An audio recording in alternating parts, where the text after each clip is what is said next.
Sean Strickland versus Dricus du Plessis. A fight we have been just Yeah, I'm fizzing for this. yeah. I actually think I'm more hyped about this than I have been for months of main events. I can't think of the last time I was this hyped for a main event. These guys both look like they're in scintillating form. They both look like they're in the shape of their lives. They both came in underweight today, which is a great sign. I didn't Sean actually see 0.5. that. Yeah, Dricus weighed in 184. Wow. Sean weighed in 184.5. And Dricus, and they both look in phenomenal shape. Yeah. Dricus looks like he has all the energy in the world, which is slightly worrying for Sean fans. We are fans of Sean. This is Sean. I'm sat with Sean Strickland. Hey, you guys. Listen, you guys. Yeah. That's my honestly, man, Dricus is looking. I want Sean to win, and I'm predicting him to win by decision. But Dricus is looking fucking good, man. Looking really good, and he's really confident. Yeah. So it's gonna be a great fight. Yeah, I mean, Dricus is always one of those guys who he does have, no homo. He does have a stunning physique. He's a big guy. He carries a lot of his weight up in those shoulders and his arms. Quite dense, isn't he? He's a very dense looking guy.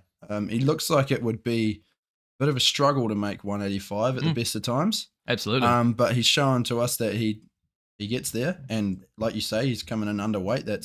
It's a good example that he's putting in the hard work. Yeah, absolutely. Absolutely. Especially with traveling, he obviously had to travel to Canada from South Africa, very vastly different climates. Something he's not quite used to. Obviously hasn't even slightly posed an issue to him.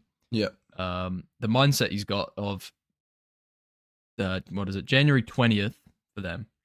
January 20th, that is the day. I'm not thinking of any time before that or after that. That's the only day that matters in my entire life, which is a crazy mindset to have and a very impressive mindset to have. Yeah, I agree with you. And I think that is like you say, a really powerful mindset, because there's so many times we've seen it in the past where, guys will get up there on stage and they'll be asked, what do you see for yourself after this fight? And you can tell that they have thought about it. Whereas him, he just bounced those questions right off and said, look, I haven't even thought past January 20th, like you say. Yeah, he doesn't care. Whenever he's got his mindset on one thing, and one thing only. Yeah, it's super impressive. Yeah, at the press conference, some people mentioned Izzy, like, oh, what about a quick turnaround? Izzy 300. He's like, Israel Adesanya does not matter one bit right now. No, and he shut up. He's correct. Yeah, that is the perfect mindset for someone like him to have. And it would be so easy for him to think, oh, yeah, if I beat Sean Strickland, yeah, maybe Izzy 300. That's a big card. That's a real big event for me. I could make a lot of money. That's when I start building a legacy. But he's not thinking about that at all. Because the problem you run into there is, like you say, you start thinking ahead and you lose sight of what's right in front of you. And next thing you know, you don't have that opportunity. I don't think if he was playing it smart, he wouldn't want to turn around to fight at 300.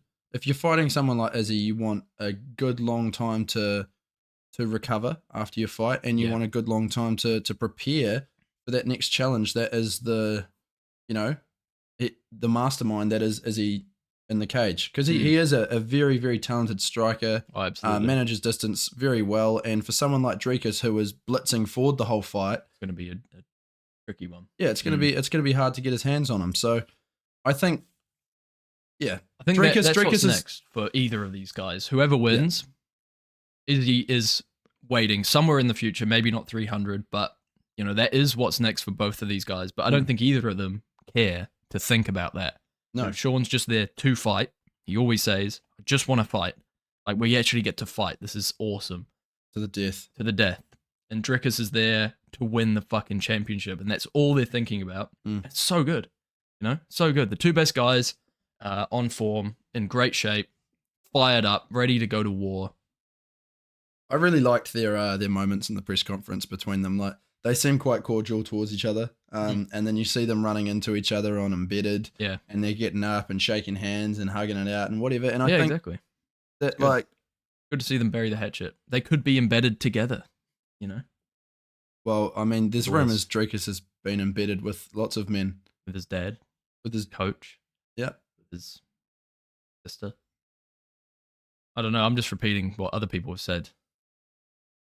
There was another interesting thing that Dricus was talking about.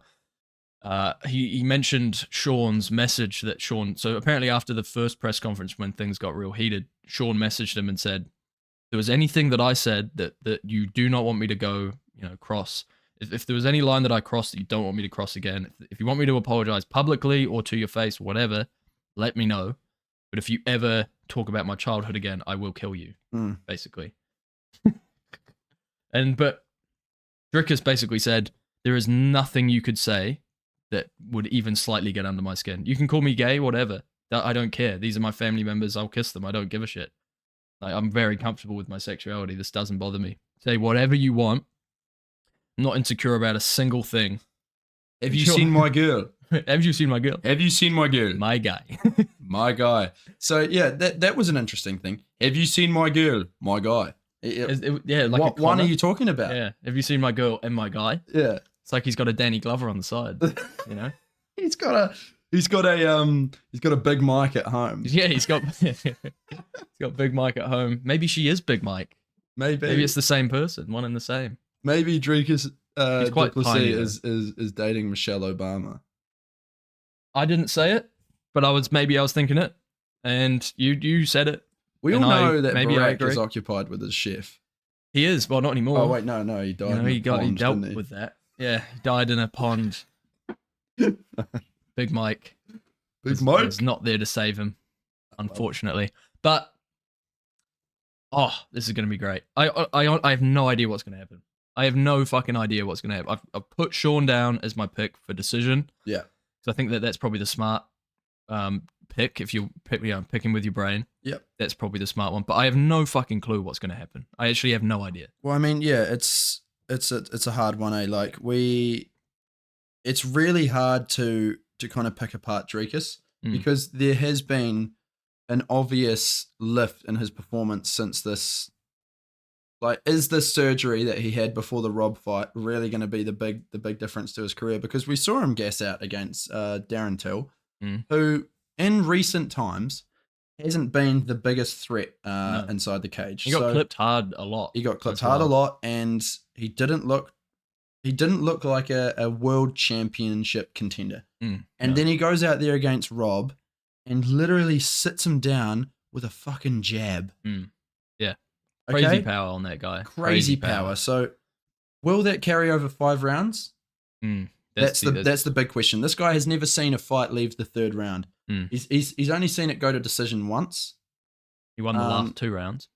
He won the last 2 rounds, but that was a 3-round fight. It's no 5-5s. You know what I'm saying? Yeah. So, yeah, I think it's a hard one to pick. I agree. That's a big talking point, and that'll be real interesting if it does get into the later rounds. Obviously Sean's got a great chin, but he can be finished. He got rocked hard by Usman when they fought at 170. Obviously, a completely different ball game a long time ago, and he did get finished by Alex Pereira, who obviously has ridiculous power. That's but Dricus has a lot of power. He dropped Robert Whittaker, who's a notoriously durable guy, with a jab. If he can do that to Rob, he can probably do similar to Sean. Sean's been hard sparring a lot. Whether that's good for his chin or bad, that's, Well, he spars the most and he gets hit the least. Yeah, exactly. So I think there is words to be said about the huge improvement that we've seen in Sean's defense. I mean, the way that he showed up against Izzy, I don't think we'd seen that from him before, but not at that level. And the patience and the timing and all of those things just coming together against Izzy, it was just perfect. It was just synchronized perfection. Everything just came together and really well. The game plan from him was great. So I think if he can craft something like that against Dricus, then there's no one that can stop him. Well, I mean, when we look back as well, there is one fight I want to bring up because a lot of people say, and MMA Guru did point this out, a lot of people say after the Alex fight, he learned so much and he became this new fighter. Everyone, we have to remember he did lose his next fight to Cannonier. It was very close, but he got clipped a lot in that fight with some pretty heavy punches. Not too much happened, but he did get hit.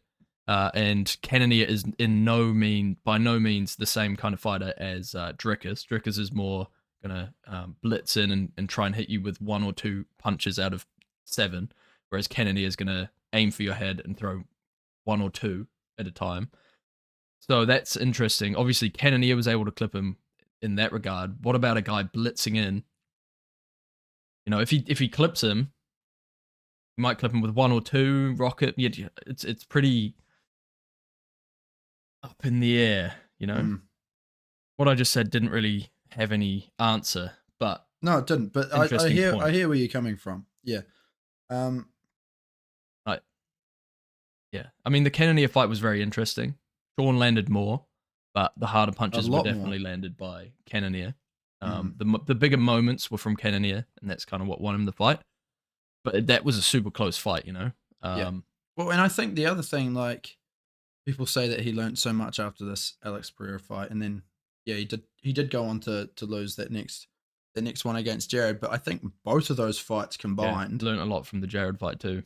Yeah, because we've seen him point fight against Izzy, and he knew that he had to be on the front foot the entire fight. You can't just control the majority of the rounds because, like you say, if the person on the other side of the cage has the bigger moments in the round, then that can actually swing into the judges' favor, like in terms of 100%, yeah. So I think he's learned a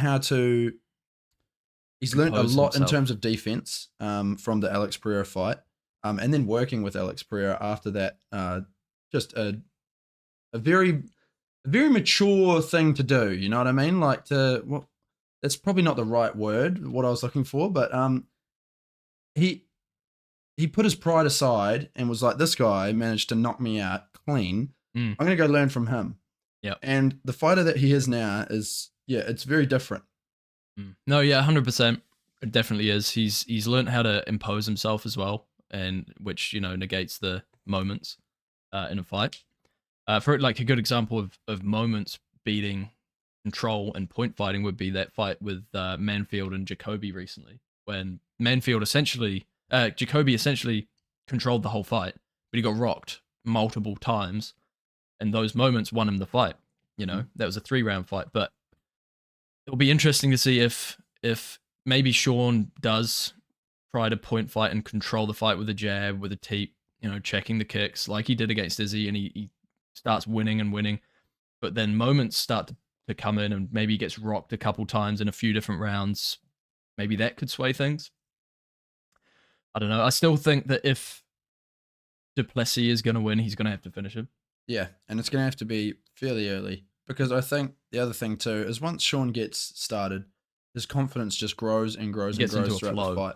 I mean, there was the thing that I just love so much about that Izzy fight, because I've watched it back a couple times since, just because it's such an iconic fight. You can just see him, obviously in the last minute of the 5th round, he's this look on his face is like, holy crap, I have done it. But like towards the end of the 3rd and then the 4th and the 5th, you can just see him.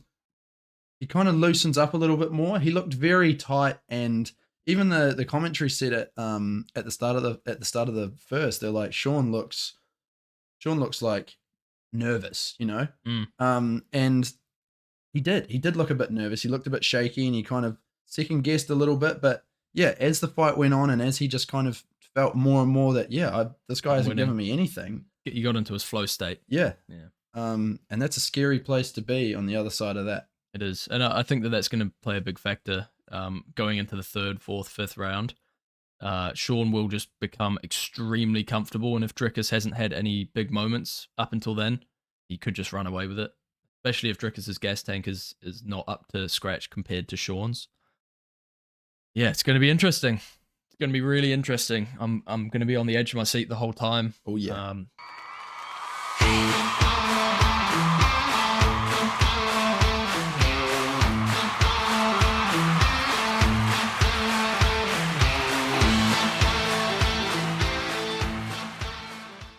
Hey guys, thank you very much for watching this short episode of Combat Corner. If you like what you see, we've got lots of long form content below and lots of other videos like this. So feel free to go along and check it out. We really appreciate all your support. Thanks again for watching. Thank you very much. Like, subscribe, comment, share it around. Have a good day. Peace.